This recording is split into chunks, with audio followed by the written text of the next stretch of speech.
అందరికీ నమస్కారం అండి. ఇప్పుడు చెప్పబోయే కథ పేరు పెళ్లి చూపులు. ఈ కథని రచించిన వారు కోబ్రా గారు. ఇక కథలోకి వెళ్ళిపోతే, ధైర్యం అనేది అందరిలో ఉండేదే కానీ ఆ ధైర్యాన్ని ధైర్యంగా అందరి ముందు చూపించగల ధైర్యం కొందరికే ఉంటుంది. అలాంటి వాళ్ళల్లో సంగీత ఆ కోవకు చెందినది. సంగీత పల్లెటూరి అమ్మాయి. చదువు లేదు కానీ అంతకన్నా విలువైనది తన ధైర్యం, విశ్వాసం, మంచితనం, అందరితో కలిసిపోయే గుణం, ఏదైనా నిర్భయంగా మాట్లాడే మనస్తత్వం, ఇలా అన్ని సుగంధ సుగుణాలు కలిసి ఉన్న అమ్మాయి. మీకు నచ్చితే ఈ సంబంధం చెప్పండి, వెంటనే నేను ఆడపిల్ల వాళ్లకు చెప్పి పెళ్లి చూపుల ఏర్పాట్లు చేస్తాను అని చెప్పాడు పెళ్ళిళ్ళ పేరయ్య అనంతమూర్తి విజయకు.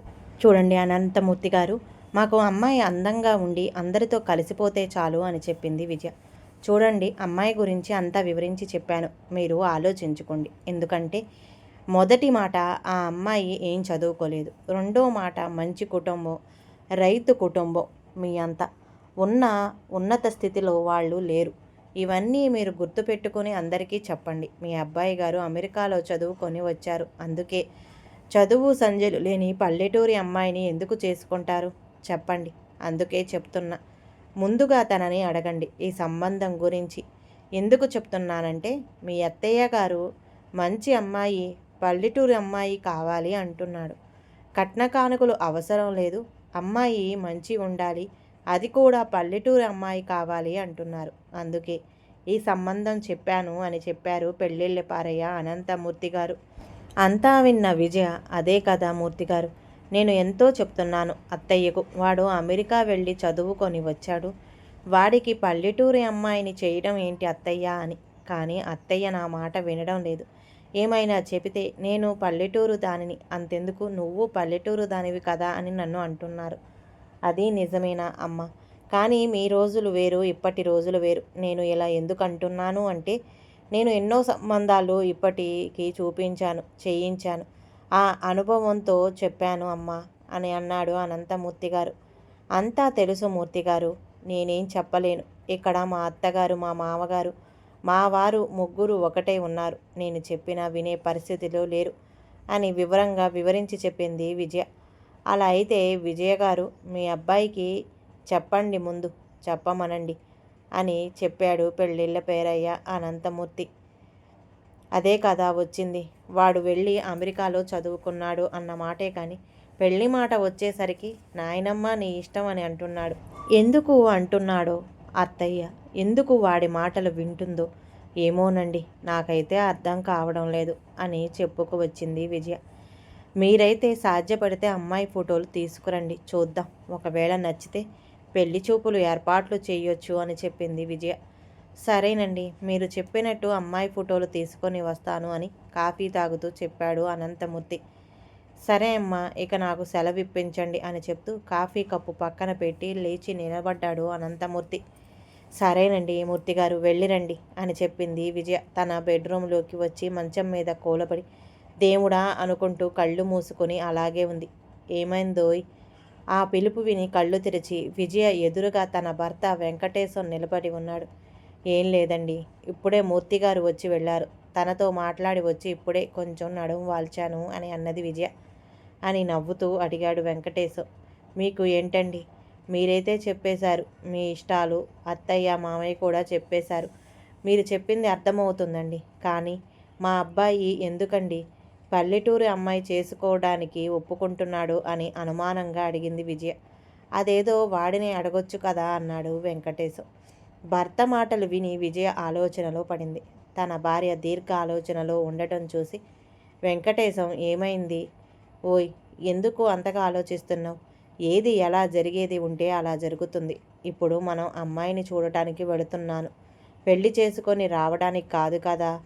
అక్కడ వెళ్ళాక మనకు అన్ని విధాల నచ్చితేనే కదా.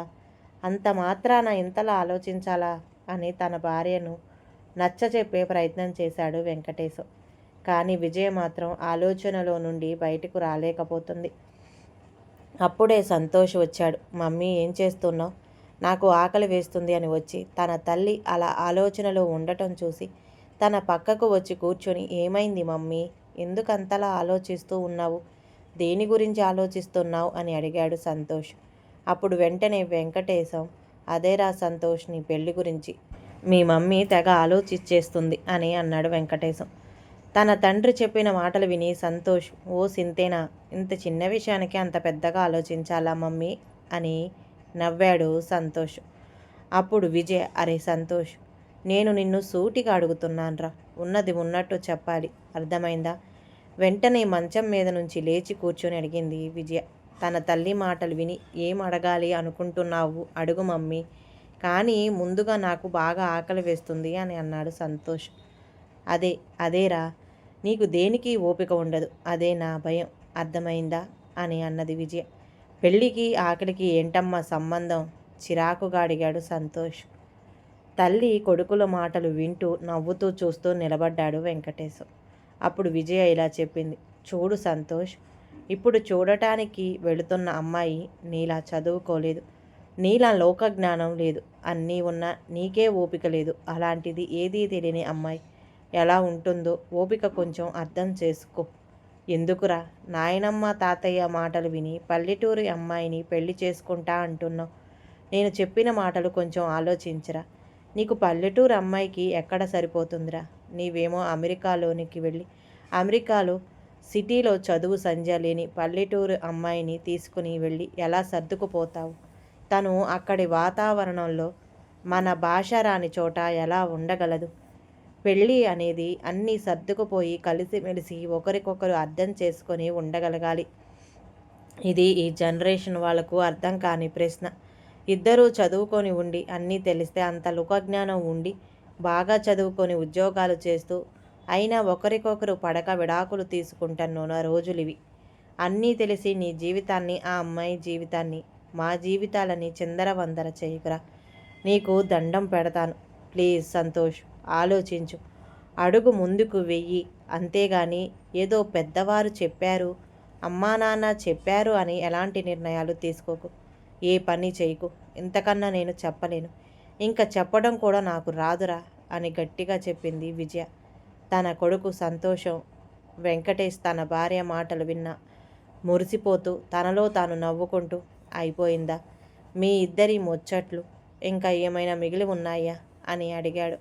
అంతా విన్న సంతోష్, మమ్మీ నీవు చెప్పింది నిజమే, కానీ ఎంతో ప్రేమతో నన్ను పెంచి పెద్ద చేసిన నా మీద అధికారం ఉంటుంది కదా, మరి వాళ్ళు చెప్పేదే కూడా కొంచెం నిజమే కదా అని అన్నాడు సంతోష్.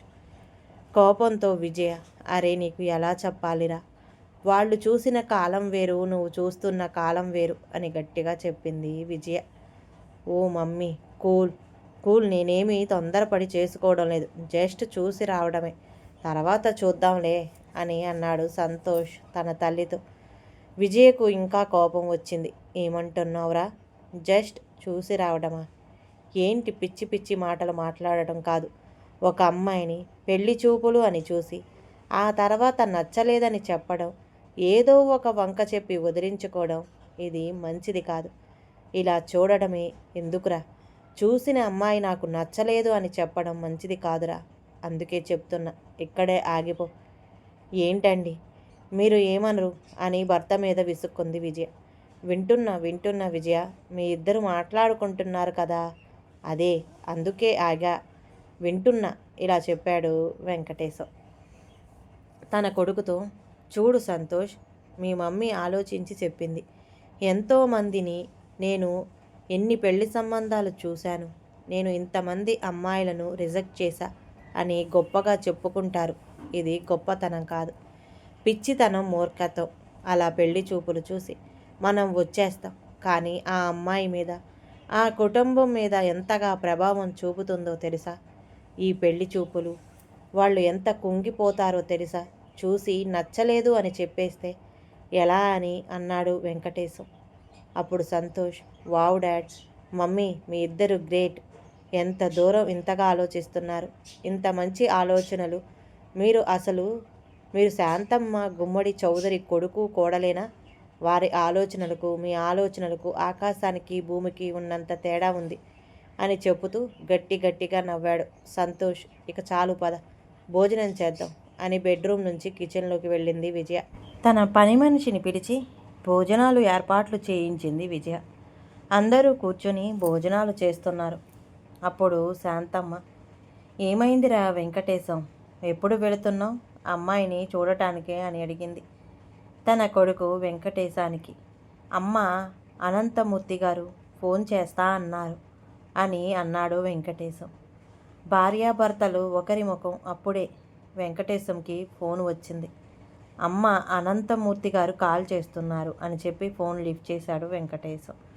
చెప్పండి మూర్తి గారు అని పలకరించాడు వెంకటేశం. వెంకటేశం గారు, రేపొద్దున్నే 7 గంటలకి మేమంతా బయలుదేరుదాము అని అన్నాడు అనంతమూర్తి.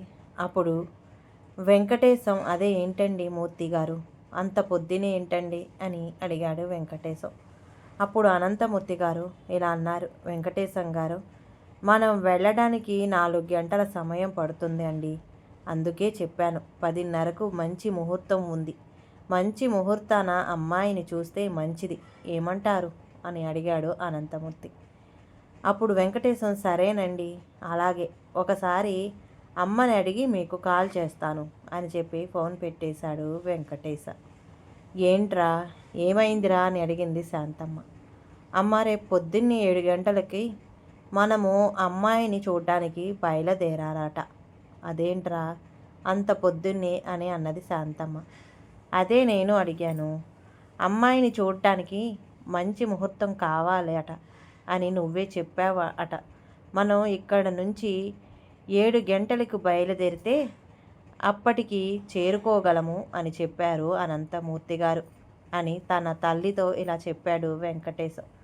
సరేరా, కోడలి విజయ రేపు పొద్దున్న 7 గంటలకు బయలుదేరాలి అట. ఏమేమి ఉన్నాయో అన్నీ రెడీ చేసుకో అని చెప్పి లేచి లోపలికి వెళ్ళిపోయింది శాంతమ్మ. విజయ తన భర్త దగ్గరకు వచ్చి, ఏంటండి ఇదంతా, మీరు మీ అమ్మగారికి ఏది చెప్పలేరు ఎలాగండి అని అడిగింది. అప్పుడు వెంకటేశం, ఎందుకు విజయ, మనం ఏం చేయగలం చెప్పు. ఇది ఎన్నో ఏళ్ల నుండి జరుగుతూ వస్తున్న ఆచారాలు. దీన్ని మనం మార్చలేము. అందరితో పాటు మనం నలుగురితో నారాయణ అనుకుంటూ వెళ్ళిపోవాలి. అంతకన్నా ఏం చేయలేం. వెళ్ళి చూద్దాం ఏమవుతుందో ఏమో అని చెప్పాడు వెంకటేశం. అలా అందరూ మరుసటి రోజు ఉదయాన్నే 7 గంటలకు పెళ్లి చూపులకి బయలుదేరారు.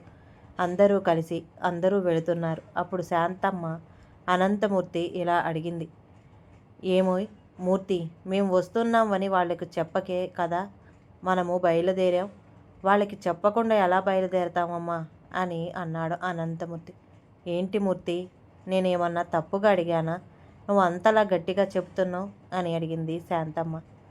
అది కాదండి అమ్మా, మీరు ఒకటేసారి అలా అడిగితే నాకే నా మీద అనుమానం వచ్చింది. వాళ్లకు చెప్పానా లేదా అని అన్నాడు అనంతమూర్తి. అనంతమూర్తి మాటలు విని అందరూ నవ్వారు. అలా నవ్వుకుంటూ వెళుతున్నారు. అప్పుడు శాంతమ్మ ఇలా అడిగింది, ఏంటోయ్ మూర్తి, మరి ఇంత దూరం ఉంది ఊరు, అది కూడా అంత అడవిలా ఉంది. ఇంకెంత దూరం వెళ్ళాలి అయ్యా? అవునమ్మా, చాలా దూరం ఉంది. అవునండి, ఇది అడవి ప్రాంతం, చాలా పెద్ద అడవి. కానీ మనం వెళ్ళాల్సిన ఊరు మరీ అడవిలో లేదు, చాలా చిన్న పల్లెటూరు. అలా అందరూ మాట్లాడుకుంటూ నవ్వుతూ ఊర్లోకి ప్రవేశించారు. ఎంతో అందమైన ఊరు, చల్లని వాతావరణం, చెట్లతో పంట పొలాలతో ఎంతో అందంగా ఉంది. ఎదురుగా ఉన్న ఒక చిన్న దుకాణంలోకి వెళ్ళి అక్కడ ఇలా అడిగాడు, కేశవరావు ఇల్లు ఎక్కడ ఉంది బాబు అని. అప్పుడు దుకాణంలో ఉన్న వ్యక్తి, మీరు అని అడిగాడు. మీరేనా, పెళ్లి చూపులకు వస్తున్నారు? అదిగో 3వ వీధిలో ఆ 4వ ఇల్లు అదేనండి, ఆ పెద్ద పెంకుటిల్లు అని ఎంతో ఆనందంతో చెప్పాడు ఆ వ్యక్తి. ఆ ఇంటి ముందు పెద్ద మామిడి చెట్టు ఉంటుందండి. ఆ చెట్టుకు ఉయ్యాల కట్టి ఉంటుంది. అదే మా సంగీతమ్మ ఇల్లు అని ఆనందపడుతూ అన్నాడు ఆ వ్యక్తి.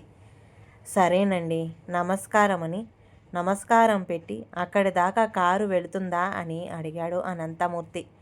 అప్పుడు ఆ వ్యక్తి, వెళుతుంది అండి అని అన్నాడు. అనంతమూర్తి వచ్చి కారు ఎక్కాడు. పదండి, ఇలా వెళ్ళాలి. అలా వెళ్ళి ఇంటి ముందు ఆగారు. చాలా పెద్ద పెంకుటిల్లు. ఇంటి ముందు పెద్ద మామిడికాయ చెట్టు. ఆ చెట్టుకు ఉయ్యాల కట్టేసి ఉంది. ఇంటి ముందు కల్లాపి జిమ్మి అన్నీ ముగ్గులు వేసి ఎంతో అందంగా ఉంది ఇల్లు. ఇంటిని చూసి అందరూ సంతోషపడ్డారు. ఆ ఇంటి పెద్ద ఈశ్వరరావు, అతని కొడుకు కేశవరావు ఇద్దరూ బయటికి వచ్చారు. రండి రండి అని అందరినీ లోపలికి ఆహ్వానించాడు. అందరూ వచ్చి అలా హాల్లో కూర్చున్నారు. ఎంతో పెద్ద హాలు. ఇంట్లో ఎక్కడ అక్కడ సర్దేసి అందంగా ఉంది. గాలి వెలుతురు ఎంతో బాగా ఉంది. అందరికీ ఇల్లు నచ్చింది. అందరూ సంతోషంగా కూర్చున్నారు. ఏవో పలహారాలు తీసుకొచ్చి పెట్టాడు. అప్పుడు శాంతమ్మ, చూడండి, ఇవన్నీ కాదండి, ముందు అమ్మాయిని తీసుకురండి. అమ్మాయిని చూశాక అమ్మాయి నచ్చితే అప్పుడు ఇవన్నీ కానిద్దామని చెప్పింది. అప్పుడు కేశవరావు, చూడండి, నాకు 3 అమ్మాయిలు, 1 అబ్బాయి ఉన్నారు. ఈమె నా భార్య భాగ్య, మా తల్లిదండ్రులు, తను మా అక్క. ఇలా అందరినీ పరిచయం చేశాడు. ఇల్లు అంతా చుట్టాలతో నిండిపోయింది. పెళ్లి చూపుల్లా కాదు, పెళ్లిలా ఉంది అక్కడి వాతావరణం. అది చూసి వీళ్ళంతా ఆశ్చర్యపోయి శాంతమ్మ ఇలా చెప్పింది. ఏమోయ్ మూర్తి, మేము పెళ్లి చూపులకి వచ్చామా, పెళ్ళికి వచ్చామా? నేను మొదటిసారి చూస్తున్నాను ఇంత దూరం, మరీ పల్లెటూర్లో. నేను రాలేదమ్మా, నన్ను క్షమించండి అమ్మా అని అన్నాడు అనంతమూర్తి. అప్పుడు వెంకటేశం, ఏంటండి మూర్తిగారు, మీరు క్షమాపణ చెప్పడం ఏంటి? అమ్మా, ఎందుకే ప్రతిదానికి వంకలు పెడుతూ ఉంటావు? కొంచెం ఉండొచ్చు కదా అని. నాన్న, మీరేమన్నారు? ఎందుకు అని తన తండ్రిని అడిగాడు వెంకటేశం. అప్పుడు వెంకటేశం, తండ్రి, ఏం చెప్పాలిరా, మీ అమ్మ నా మాట ఎప్పుడైనా విన్నదా? ఇప్పుడు వినడానికి అని అన్నాడు గుమ్మడి చౌదరి. అంతలో పెళ్లి కూతురి చేతిలో ట్రై పట్టుకొని వచ్చి వాళ్ళ ముందు ఆగింది. పక్కన ఉన్న పెళ్లి కూతురు తల్లి, అందరూ కాఫీలు తీసుకోండి అని అందరినీ కాఫీలు అందించమని పెళ్లి కూతురికి చెప్పింది. కొందరు కాఫీలు అందుకున్నారు. అప్పుడు విజయ, నువ్వు కూడా కూర్చో అమ్మా అని అన్నది. పెళ్లి కూతురికి చెప్పింది. ఎదురుగా చాప మీద కూర్చుంది పెళ్లి కూతురు. శాంతమ్మ ఇలా అడిగింది, నీ పేరేంటమ్మా అని. పెళ్లి కూతుర్ని, నా పేరు సంగీత అండి అని అన్నది.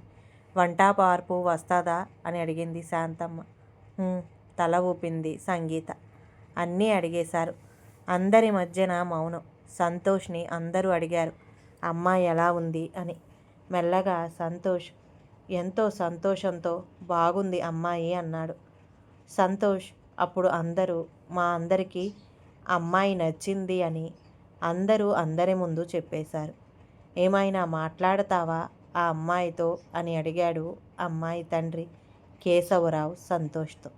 అప్పుడు సంతోష్, మాట్లాడతాను అన్నాడు. అప్పుడు కేశవరావు, అమ్మ సంగీత, అబ్బాయిని వెనక వరండాలోకి తీసుకొని వెళ్ళు అని అన్నాడు. అప్పుడు సంగీత, సరే నాన్న, తీసుకువెడతాను. కానీ నాన్న, వెళ్ళే ముందు వీళ్ళతో నేను కొంచెం మాట్లాడాలి అన్నది. అందరూ ఆశ్చర్యపోయారు. ఇదేంటి, అమ్మాయి మాతో మాట్లాడటం అనడం ఏమిటి అని అందరూ అనుకుంటున్నారు. ఏంది తల్లి, ఏమంటున్నావు అని అడిగాడు నాన్న. కొన్ని అడగాలి, చెప్పాలి. నన్ను మీరు తప్పుగా అనుకోకండి అని చెప్పింది. కొంచెం వింతగా అనిపించొచ్చు, ఉండొచ్చు, కానీ అడగక చెప్పక తప్పదు అని చెప్పింది పెళ్లి కూతురు సంగీత. అప్పుడు వెంకటేశం, అతని భార్య విజయ ఇద్దరూ ఒకటేసారి, ఏం చెప్పదలుచుకున్నా చెప్పమ్మా అన్నారు. అందరూ ఆశ్చర్యంగా, ఎంతో ఆతృతతో వింటూ చూస్తున్నారు. అప్పుడు సంగీత అలా చెప్పడం మొదలుపెట్టింది. ముందుగా ఇలా అడిగింది, మీరు మా ఊరికి రావడానికి ఎంత సమయం పట్టిందో చెప్పగలరా అని అడిగింది. అప్పుడు శాంతమ్మ, ఇదేం ప్రశ్న అని అడిగింది.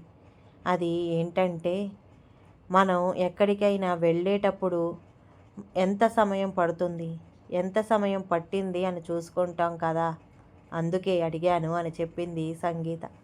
అప్పుడు వెంకటేశం, మా ఇంటి నుండి ఇక్కడికి రావడానికి 4 గంటల సమయం పట్టింది అని జవాబిచ్చాడు. కనిపించింది కదా, టౌన్ నుండి మా ఊరికి రావటానికి ఎంత సమయం పట్టింది అని అడుగుతున్నా అన్నది సంగీత. కొంచెంసేపు ఆలోచించి 1.5 గంట పట్టి రావచ్చు అన్నాడు వెంకటేశం. అప్పుడు సంగీత, అదేనండి, మా ఊర్లో మాకు బడి అనేది ఉండి లేనట్టే. ఎందుకంటే ఇక్కడ 5వ తరగతి వరకే ఉంది. మిగతా చదువు మీరు వచ్చినారు కదా, టౌన్ దాటుకుంటూ అక్కడికి వెళ్ళి చదవాలి. గంటన్నర పడుతుంది వెళ్ళడానికి, మళ్ళీ తిరిగి రావడానికి 1 గంటన్నర పడుతుంది అనుకుందాం. అది కూడా మీరు కారులో వచ్చారు కాబట్టి మేము వెళ్ళటానికి ఇంకా కొంచెం ఎక్కువ సమయమే పడుతుంది. అందుకే ఈ ఊర్లో పెరిగిన ప్రతి ఆడపిల్ల 5వ తరగతి వరకు చదువుతున్నది. టౌన్కి వెళ్ళలేక, ఇంకా చదవాలి అన్నా చదవలేక, మా పెద్దవాళ్ళు ఒంటరిగా పంపించలేక మౌనంగా అలా చదువుకోవాలని ఆశ ఉన్న నిరాశగా ఉండిపోయాము. ఎందుకంటే ఆడపిల్లలు కాబట్టి. అందుకే నేను 5వ తరగతి వరకే చదివాను. వంట వార్పు అన్నీ వస్తాయి, ఇంటి పని మొత్తం వస్తుంది, కానీ బయట లోకం తెలియదు. నేను పుట్టి పెరిగి ఇప్పటిదాకా 2-3 సార్లు ఇంతవరకు టౌన్ దాకా వెళ్ళి వచ్చానేమో. మీ అబ్బాయి అమెరికా వెళ్ళి చదివారట. అమెరికా ఏంటో నాకు తెలియదు, అది ఎక్కడ ఉందో నాకు తెలియదు. అసలు మీ ఊరు ఎక్కడుందో నాకు తెలియదు. ఎక్కడో విదేశాలలో వెళ్ళి చదువుకొని వచ్చి మాలాంటి పల్లెటూరి అమ్మాయిని పెళ్లి చేసుకొని తనతో పాటు తీసుకొని వెళ్ళి తను ఇబ్బందులు పడుతూ, పెళ్లి చేసుకున్న అమ్మాయిని ఇబ్బందులు పెడుతూ, 2 కుటుంబాలలో కలతలు చెలరేగి రోడ్డు మీద పడటం ఎన్నో జరుగుతున్నాయి, ఎన్నో చూస్తున్నాం. అలా జరగటం మంచిది కాదని నా అభిప్రాయం. అందుకే చెప్తున్నాను, ఎప్పుడైనా సరే, ఎవరైనా సరే, ఎవరికి సరిపోయినది వాళ్ళు సరిగ్గా అర్థం చేసుకొని సంబంధాలను ఎంచుకోవాలి. ఎందుకంటే ఎంత ప్రయత్నం చేసినా, ఎంత ఓపిక పట్టిన ఉన్నా ఎప్పుడో ఒకసారి ఓపిక అనేది నశించక మానదు. అప్పుడు గొడవలు మొదలవుతాయి. అందరూ నా మాటలు విని తప్పుగా అర్థం చేసుకుంటారేమో. దయచేసి నన్ను, నా మాటల్ని తప్పుగా అర్థం చేసుకోవద్దు. మీ అంత ఉన్నత స్థితిలో మేము లేము, మీ అంత చదువుకొని లేము. నా తర్వాత ఇంకా 2 ఆడపిల్లలు ఉన్నారు. పెళ్ళి అనేది అవసరం మనిషికి జీవితంలో. అలా అని మనకన్నా ఉన్నత స్థితిలో ఉన్న వాళ్ళని మన అమ్మాయికి ఇవ్వడం సరికాదు, మనకన్నా తక్కువ స్థితిలో ఉన్న వాళ్లకు ఇవ్వడం కూడా సరికాదు. మీ అమ్మాయి ఆ ఇంట్లో మనుషులలో ఉండగలదా, కలవగలదా లేదా అని ఆలోచించి మంచి నిర్ణయం తీసుకోవాలి. పెళ్లి చూపుల్లో తొందరపడకూడదు. మీకే కాదండి, మా వాళ్లకు కూడా చెప్తున్నాను. నాన్న, అమ్మ, పెళ్ళిళ్ళు చేయాలి నిజమే. అమ్మాయిలకు మంచి సంబంధం చూడాలని మీకు ఉంటుంది. అలా అని ఇలా బాగా చదువుకున్న వాళ్లకు, మాకన్నా బాగా ఆస్తి ఉన్న వాళ్లకు మీరు ఇచ్చి పెళ్లి చేస్తారు. ఇలా చేసిన వారిలో ఎంతోమంది సంతోషంగా ఉన్నారు, ఎంతమంది సర్దుకుంటూ పోతున్నారు, ఎంతమంది విడిపోయారు. ఒక్కసారి ఆలోచించండి. ఎవరికి తగ్గ సంబంధం, ఎవరికి తగిన సంబంధం వాడు చేసుకుంటే ఈ పెళ్ళిళ్ళు పెటాకులు కాకుండా, రోడ్డు మీద పడకుండా ప్రతి ఆడపిల్ల సురక్షితంగా ఉంటుంది. కానీ ఇది నా అభిప్రాయం మాత్రమే చెప్పాను. ఆ తర్వాత ఒక్కసారి ఆలోచించండి. నేను ఎప్పుడూ అబద్ధం చెప్పను. అలా అని భయపడుతూ ఉండను, ధైర్యంగా ఉంటాను. ఉన్నది ఉన్నట్టు మాట్లాడటం నాకు అలవాటు. ఏదైనా మొహమాటం లేకుండా ధైర్యంగా చెప్పగలగాలి. అప్పుడే నాకు, నా ఎదుటి వారికి ఇబ్బంది ఉండదని నా అభిప్రాయం. నేను చెప్పిన దాంట్లో ఏదైనా తప్పుగా ఉంది, మీ మనసు నొప్పించి ఉంటే నన్ను క్షమించండి. నన్ను చూడటానికి ఇంత దూరం వచ్చినందుకు చాలా కృతజ్ఞతలు. కానీ మీ మనసు నొప్పించి ఉంటే నన్ను క్షమించండి అని 2 చేతులు జోడించి అందరికీ క్షమాపణలు కోరింది సంగీత. ఎవరికి తగ్గిన సంబంధాలు వారు చేసుకుంటే మంచిది. అప్పుడు అందరూ సంతోషంగా ఉండగలం అని అందరికీ అర్థమయ్యేలా వివరించండి. అందరూ సంగీత మాటలు వింటూ మౌనంగా ఉండిపోయారు. ఎందుకంటే తను చెప్పిన దాంట్లో అబద్ధం లేదు, తప్పు లేదు. తను చెప్పింది ఒక రకంగా నిజమే. మనము మంచి సంబంధం అనుకుంటాం. అలా కాకుండా మా అమ్మాయి ఆ ఇంట్లో, ఆ ఇంటి వాళ్ళతో కలిసిమెలిసి ఉండగలదా? మనం మా అమ్మాయిని ఎలా పెంచామో అలా అక్కడ ఉంటుందా? వాళ్ళు అలాగే అందరూ సంతోషంగా, సుఖంగా జీవితాన్ని సాగించవచ్చు. సంగీత చెప్పిన మాటలు విని ఆశ్చర్యంతో సంతోషంతో విజయ వెంటనే లేచి సంగీత దగ్గరికి వెళ్ళి సంగీతను గట్టిగా తన గుండెలకు హత్తుకుంది. అప్పుడు ఇలా చెప్పింది, చాలా చాలా సంతోషం.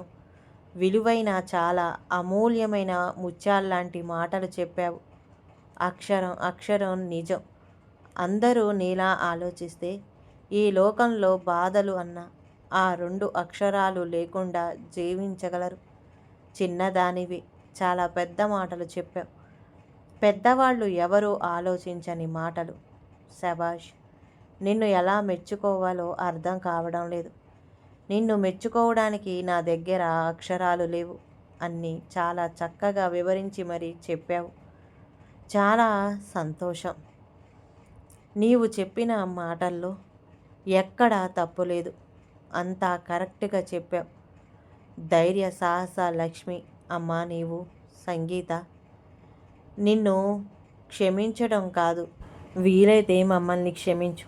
నువ్వు చెప్పినట్టు ఎవరికి తగ్గ సంబంధాలు చేసుకుంటే జీవితాలు సుఖంగా గడుస్తాయి. ఇది అక్షర సత్యం అని చెప్పి 2 చేతులు జోడించి, అమ్మా సంగీత, నీలాంటి మంచి వ్యక్తిగతం ఉన్న అమ్మాయి మా ఇంటి కోడలు కాలేకపోతున్నందుకు నాకు చాలా బాధగా ఉంది. నువ్వు ఎప్పుడూ సంతోషంతో ఆరోగ్య ఆయుష్తో నిండు నూరేళ్ళు వర్ధిల్లాలి అని చెప్పింది విజయ. అక్కడి నుండి అందరూ ఇక సెలవు అని తమ ఇంటికి తిరిగి ప్రయాణం మొదలుపెట్టారు పెళ్ళి కొడుకు వాళ్ళు. ఈ కథ కనుక నచ్చితే ప్లీజ్ అండి లైక్ చేయండి. అలాగే ఛానల్ని సబ్స్క్రైబ్ చేసుకోవటం మాత్రం మర్చిపోమాకండి. మీ విలువైన అభిప్రాయాన్ని కామెంట్ బాక్స్లో కామెంట్ చేయండి. అందరికీ ధన్యవాదాలండి.